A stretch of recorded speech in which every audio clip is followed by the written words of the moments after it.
ನಮ್ಮ ರಾಜ್ಯಕ್ಕೆ ಸಂಬಂಧಪಟ್ಟ ಸುದ್ದಿ ನೋಡೋದಾದ್ರೆ ನಿನ್ನೆ ಮೋದಿ 3.0 ಅಥವಾ ಪ್ರಮಾಣ ವಚನ ಕಾರ್ಯಕ್ರಮದ ಹಿನ್ನೆಲೆಯಲ್ಲಿ ಮಂಗಳೂರಿನಲ್ಲಿ ಬಿಜೆಪಿ ವಿಜಯೋತ್ಸವ ಹಮ್ಮಿಕೊಂಡಿತ್ತು. ವಿಜಯೋತ್ಸವ ಮೆರವಣಿಗೆಯ ಬಳಿಕ ಇಬ್ಬರಿಗೆ ಚೂರಿ ಇರಿತ ಆಗಿದೆ.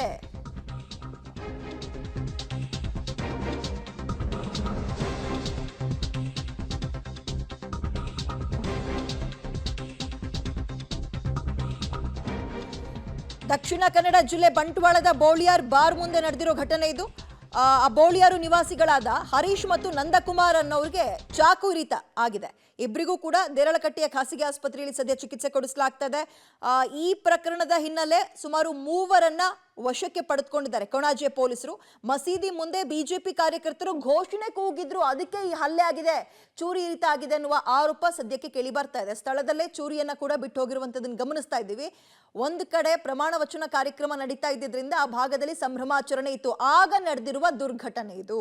ಹೆಚ್ಚಿನ ಡೀಟೇಲ್ಸ್ ನಮ್ಮ ಪ್ರತಿನಿಧಿ ಸುಕ್ಪಾಲ್ ನೀಡ್ತಾರೆ. ಸುಕ್ಪಾಲ್, ಮೊದಲಿಗೆ ಗಾಯಾಳುಗಳ ಪರಿಸ್ಥಿತಿ ಹೇಗಿದೆ ಮತ್ತು ಈಗ ಆರೋಪ ಕೇಳಿ ಬಂದಿರೋದು ನಿಜನಾ? ಮಸೀದಿ ಮುಂದೆ ಘೋಷಣೆ ಕೂಗಿದ್ದಕ್ಕೆ ಹೀಗಾಯ್ತಾ? ಯಾರು ಅಂತ ಗೊತ್ತಾಯ್ತಾ? ಡೀಟೇಲ್ಸ್ ಕೊಡೋದಾದ್ರೆ. ಹೌದು, ಮೋದಿಯ ವಿಜಯೋತ್ಸವ ಕಾರ್ಯಕ್ರಮ ಮುಗಿಸಿ ಬಂದಂಥ ಸಂದರ್ಭದಲ್ಲಿ ಈ ಒಂದು ಘಟನೆ ನಡೆದಿರುವಂಥದ್ದು. ಈ 3 ಮಂದಿ ಈಗ ಗಾಯಾಳುಗಳು ಯಾರಿದ್ದಾರೆ ಅವರು ಮಸೀದಿಯ ಮುಂಭಾಗದಲ್ಲಿ ಬಂದು ಮೋದಿಗೆ ಜೈಕಾರ ಹಾಕಿದ್ದಾರೆ ಅನ್ನುವಂಥದ್ದು ಈಗ ವಶಕ್ಕೆ ಪಡ್ಕೊಂಡಿರುವಂಥ ಆರೋಪಿಗಳು ಹೇಳಿರುವಂಥ ವಿಚಾರ.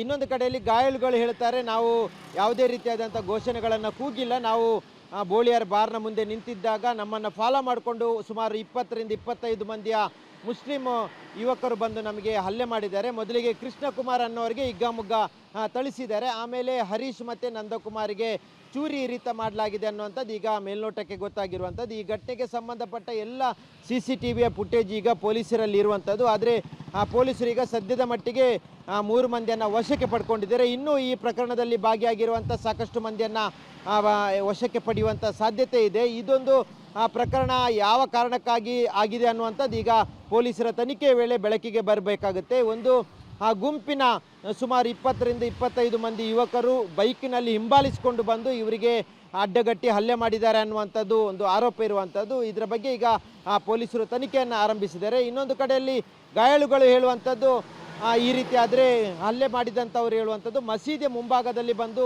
ಘೋಷಣೆ ಕೂಗಿದ್ದಾರೆ ಅನ್ನುವಂಥದ್ದು. ಪೊಲೀಸರು 2 ಪ್ರಕರಣಗಳಲ್ಲೂ ಈಗ ತನಿಖೆಯನ್ನು ಆರಂಭಿಸಿರುವಂಥದ್ದು. ವಿದ್ಯಾ, ಥ್ಯಾಂಕ್ ಯು ಸುಕ್ಪಾಲ್ ತಮ್ಮ ಡೀಟೇಲ್ಸ್ಗೆ.